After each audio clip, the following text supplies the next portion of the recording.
spoken when LeVar Ball did it. That's not how you do things. Remember when LeVar did it with his Big Baller brand? Did even when his sons, even when LeVar Ball did it with his Big Baller brand, he promised his son each $1 million for wearing the sneakers. And another thing too, that's what I'm saying. You gotta watch these attorneys too. The attorney came back and said, "Big Baller brand." The youngest son, why would you do that? Why would you go to Big Baller brand when I can get you a Reebok contract that will pay you for the rest of your life and to give you $450 million? Now, who do you think the son is going to side with? Is he going to take $450 million and listen to his agent because he thinks the agent is the one that got him where he is, and not even thinking about the talent and how many years he spent in the gym and how many hours he spent in the gym? What the hell do you need an agent for, Moss? Right. They're the only ones that can negotiate for you. They always want to control the entry points.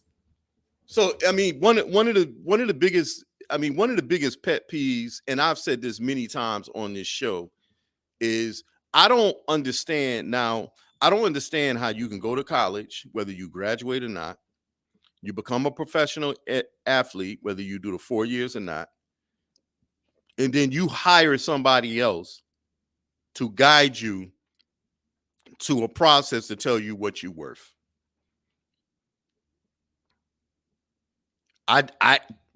Can somebody tell me, can somebody comprehend it? Let me say that again. How could you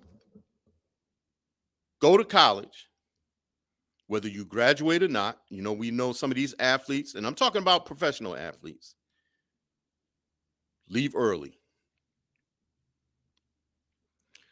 And when they leave early, the first thing they do is they hire an agent to show you what your worth is. When are you going to stand up and show what your worth is yourself? How do we preach? You can't be who you are until you know who you are, or preach self-worth. And then we go around and let somebody define what our worth is. That doesn't even logically, when I say that doesn't even sit well within me when I say that. It really doesn't. I can't even fathom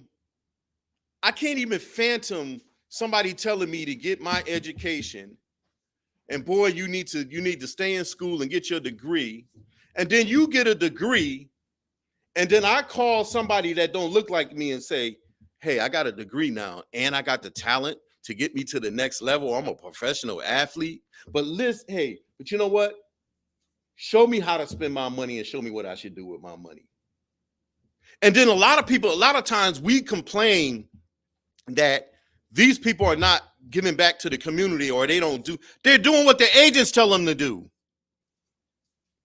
That's facts. They're not waking up in the morning. I mean, I'm pretty sure a lot of them woke up in the morning and say, "Hey, I'm gonna invest in the Young Scholars Academy. Oh, let me call my agent because he's the one that can make it happen real quick." Bling, ding, ding. "Hey, how you doing? What you want to do?" "I'm gonna invest in the Young Scholars Academy." "Hey, where's that at?" "Oh man, it's in Springfield, Mass. Man, it's just dealing with our own people, black kids, African kids." No, you can't do that. You're not gonna get your name on that. That's not worth investing in. Why would you invest in that? But hey, I got these condos over here in the Watts you can make $200 million off. I'm looking at it from a different vantage point when I look at this Kanye thing. I think it's not even just that one dude who tried to show his strength and to shut him down.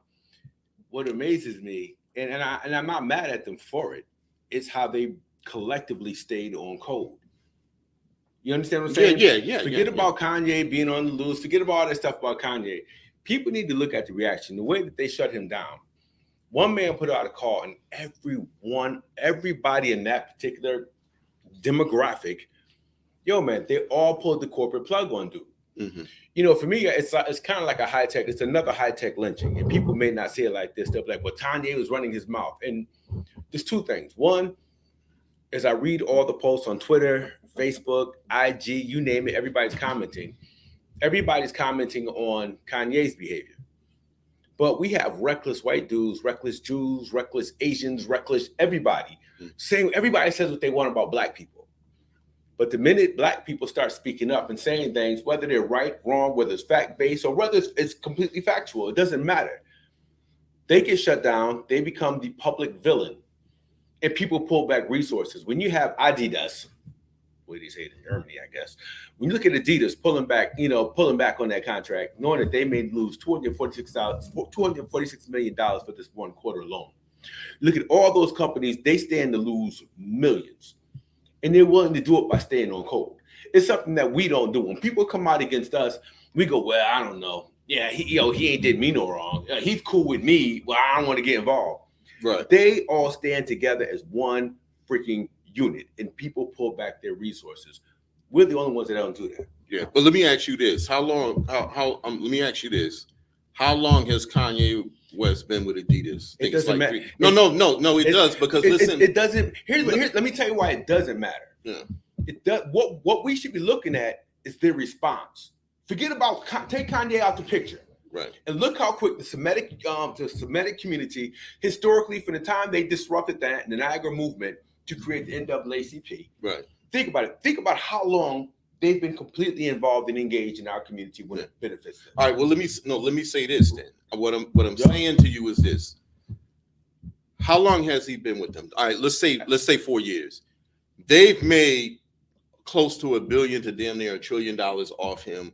How much money they lose on this quarter, whether it's 243 million, they don't care because they're going to be on code to get. We're saying the same thing. Okay, I didn't see where you was going with it. Yeah, but listen, but they don't care because regardless if he made 243, they're saying they're losing it because that's what he made. They've made trillions of dollars off in him with the distribution. I get that, and I don't personally care how much they made. Right. I really don't care about how much money they made. I really don't care how much they lost. What I'm looking at is, they're willing to take a loss just to show black people that they need to stay in their lane. Mm-hmm. That's my point. Yeah, take the money out the picture, take Kanye out the picture. This is the same thing. I mean, despite some folks have their problems with Bill Cosby and the women thing, nobody knows the truth except him, God, and the people who are involved. Right. That's how I look at it. Right. So he goes to buy NBC. Next thing you know, he's a serial rapist. His son was killed years before that. Out the blue. When it first came out. Every time he got ready to make one of those moves on his pro-black, he gets shut down. Kanye speaks out on his pro-human side, which impacts us whether we like it or not.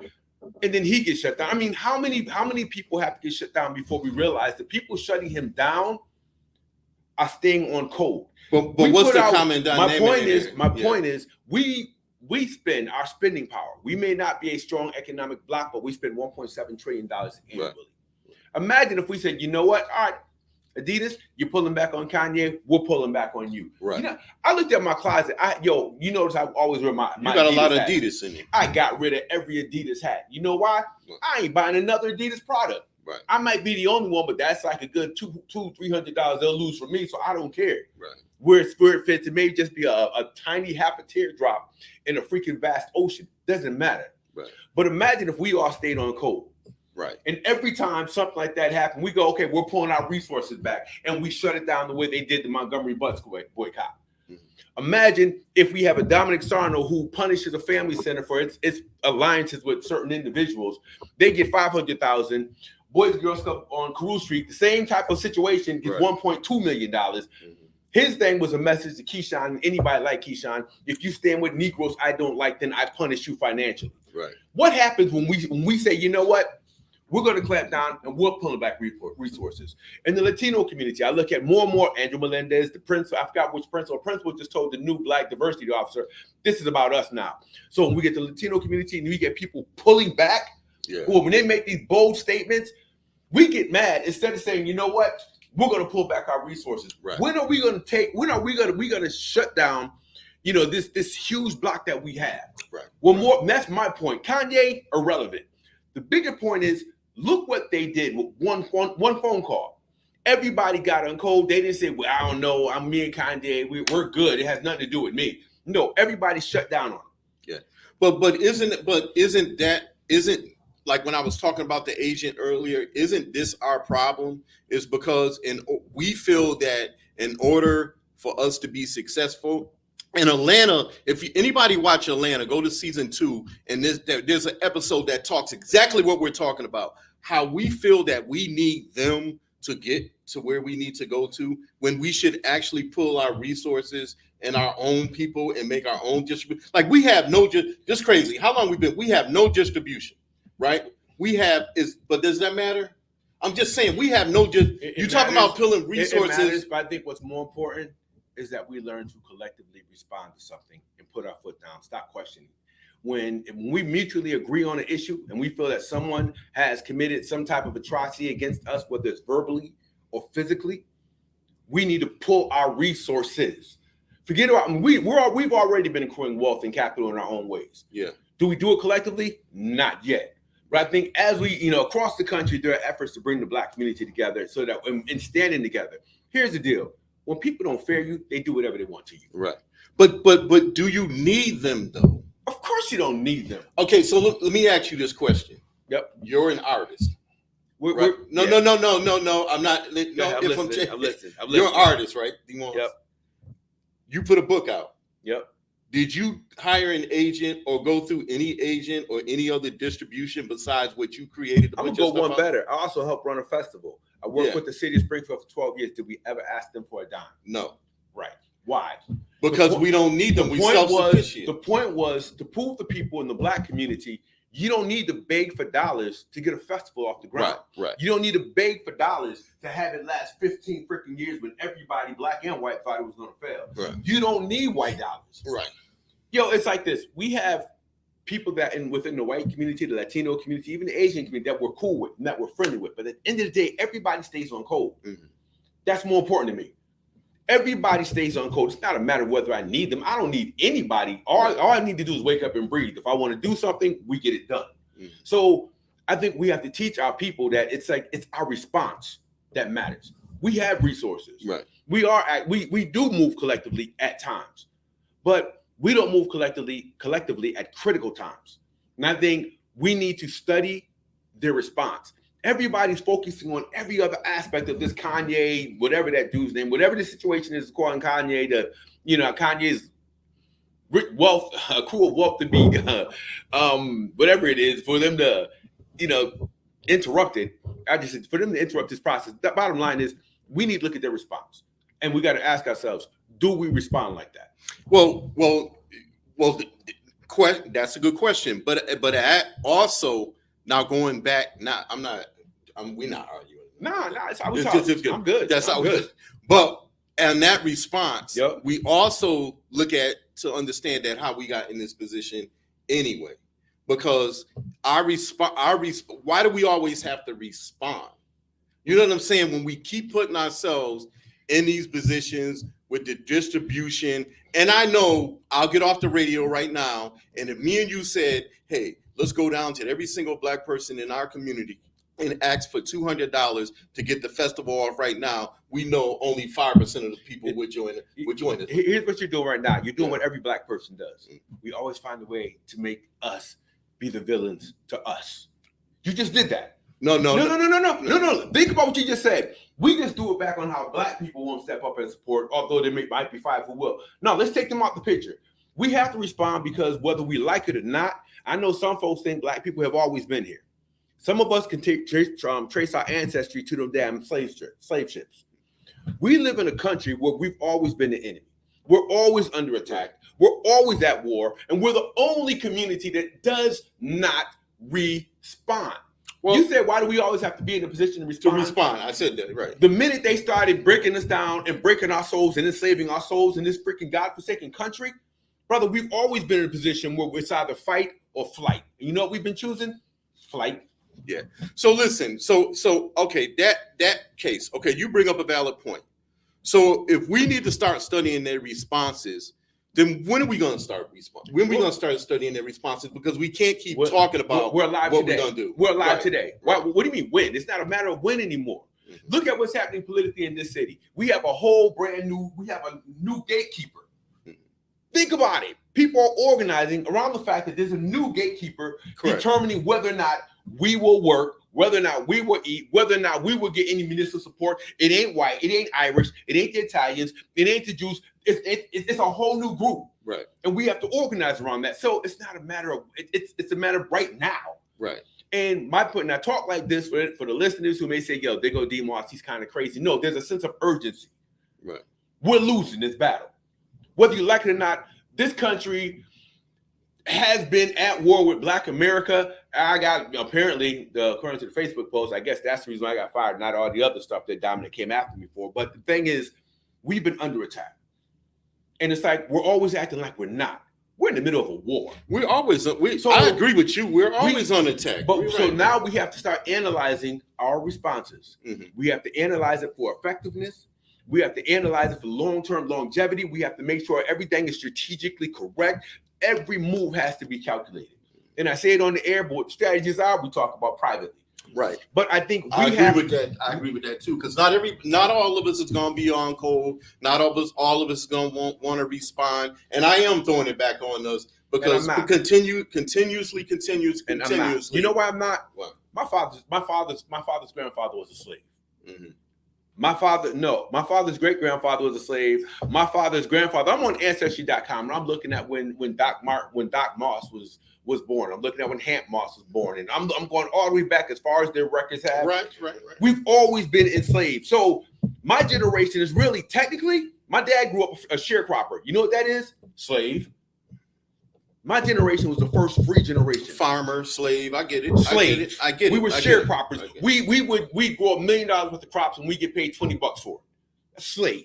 So here's my deal. My thing is, my generation, born in the 60s, late 50s, 60s, early 70s, were the first generation of free freaking Negroes in this country, whether people want to accept it or not. What happened pre-colonial with the Moors and the Phoenicians and all the other Black tribes that have been here, I can't speak to that.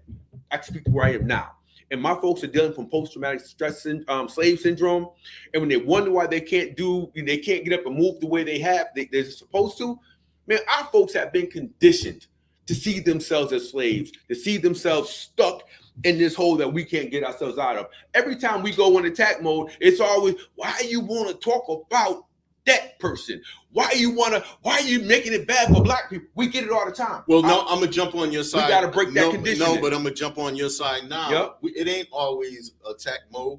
If you're talking about controlling the narrative of the response, then we control the narrative of response. Ain't nothing about. I'm getting on your side now when we talk. Well, listen, I just want to say this for the people. I'm just asking the question. I'm not really going against D Moss or anything like that, because we're not going against, because actually at the end of the day we agree on the same thing. But the thing about it, the people are on the fence.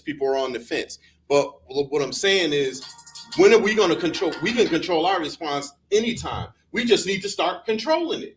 You can't control the response when you don't have a response. Well, you had a response and I had a response. We have gut reactions to situations. We're reactionary. But, and that's as my man Joe Dumpson Jalali says, we use this emotion. We always act on emotional intelligence, but never critical. That's true. There's a difference in terms of our response to react. You hit me and I hit you back. That's not a response. It's a reaction. Now, if I know you coming for me and I'm already prepared, by the time you get there, my response is going to be so freaking crazy. You won't be able to regroup. Right. We have to stop reacting and we have to return with a calculated response. We have to think these things through. But you're talking about a response as a total on one accord response, right? Absolutely. You're not talking about an individual response. Right. So that's our issue. Yep. Is responding individually and going off playing cowboys and going off and playing this, when we should have a one response, one record. Me and you on the same page with that the whole time. Okay. The whole time. But at the same token, as we gathering up responses and preparing for responses for the next time this happens, we got to start doing for our own. We got to start creating a distribution network. We don't need them. We don't need them. We have to deprogram. You can build all the distribution networks that you want. Right. You can accrue all exactly. You can accrue all the capital. You become as wealthy as you want. But until we have a response that they fear, whether it's economic, whether it's physical, doesn't matter. Until there's a response that they create. Economics is always the best one. You already know. No, it's not always the best one. There's times when if you pull back your dollars under Unity, that's not the best one. That's what it's a strategy. Okay. Is it the best strategy? I don't know. We're still here. Look, we talk about Black Wall Street. We had brothers and sisters who were building up banking institutions. They had some of the most successful businesses in their region. And the minute white folks didn't like it, they dropped bombs on Birmingham, Alabama, Montgomery, Alabama. They dropped bombs in Florida. They dropped them everywhere. Yep, so they dropped, right. So when you say economics, okay, what happens when they strip us of all that again? We don't have a prepared response. And we need to. I'm not going to say what that response is on the air, but I'm going to say we need. Well, they don't need to know what it is. We need a response. We have to learn to we have to start working on deprogramming our kids. Think about it.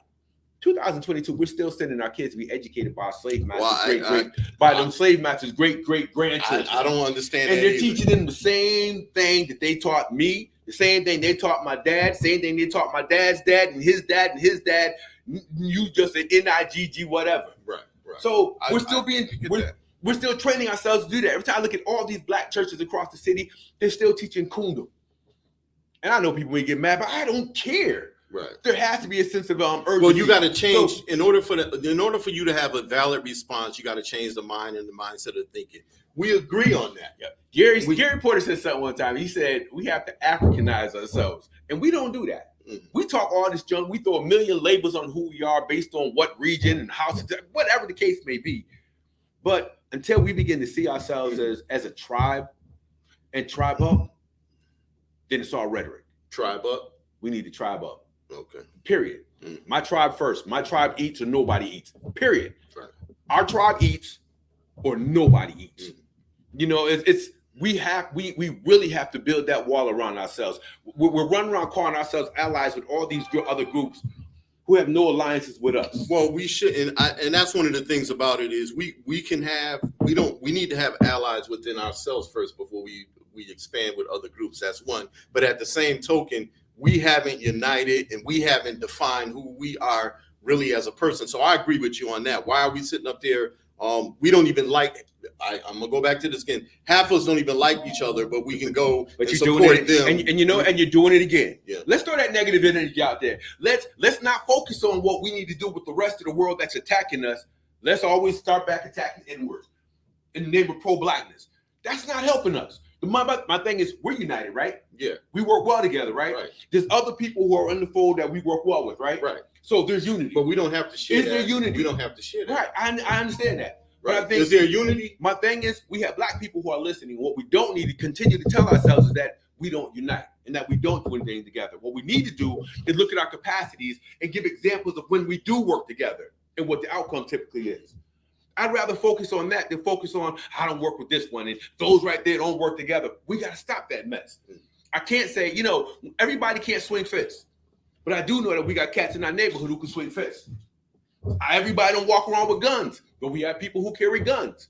Everybody ain't got the wealth and the capital to make sure that we have everything that we need so that we can eat. Like an escaped slave, the same folks, and everybody talk about house Negroes. They made sure you had salt, pepper, seasoning, bread. They make sure whatever passes they can give you. Got all of that out the home. Yeah. So to this day, we still need those folks who can do that. They may not get on Front Street and be the loudest. We got people who can poke the bear.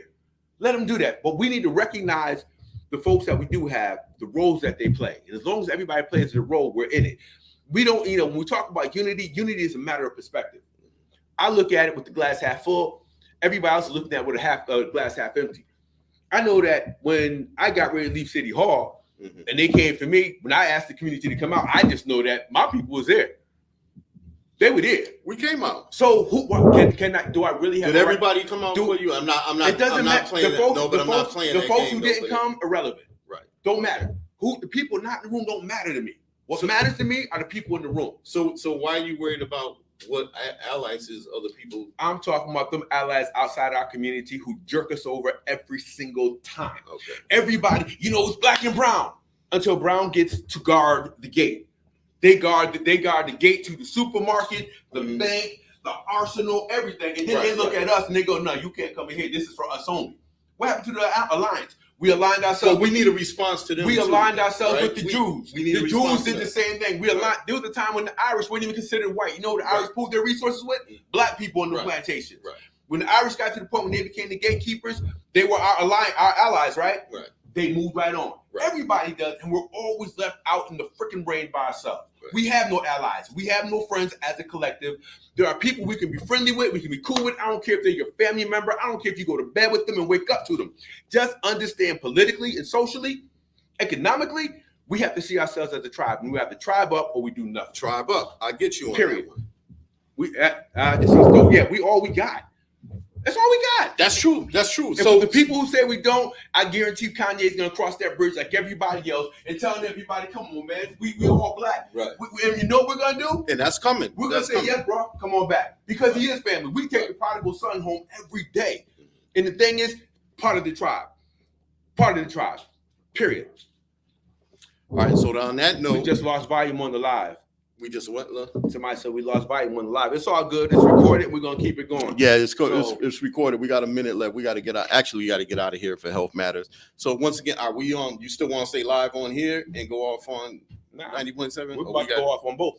Okay. All right. So once again, this Respect for Life show, Brother Andrew, Brother Johnny, and D Moss is added to the show. And listen, I just want to say something to you. Is collectively, there are people that are working together, that are creating a response. So just stay tuned for that and all of that. We don't have to get on the radio and tell nobody what we're doing anymore, or any of that stuff and all that. And it doesn't seem like we just having dialogue and conversation and all that. But at the time, there's people that's in this community that is fed up with a lot of stuff that's going on. I want to thank D Moss for coming to the show. And for the record, I'm not mad.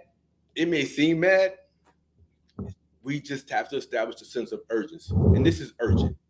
We're at war, period. So, hey, I love y'all. I love my people. We out.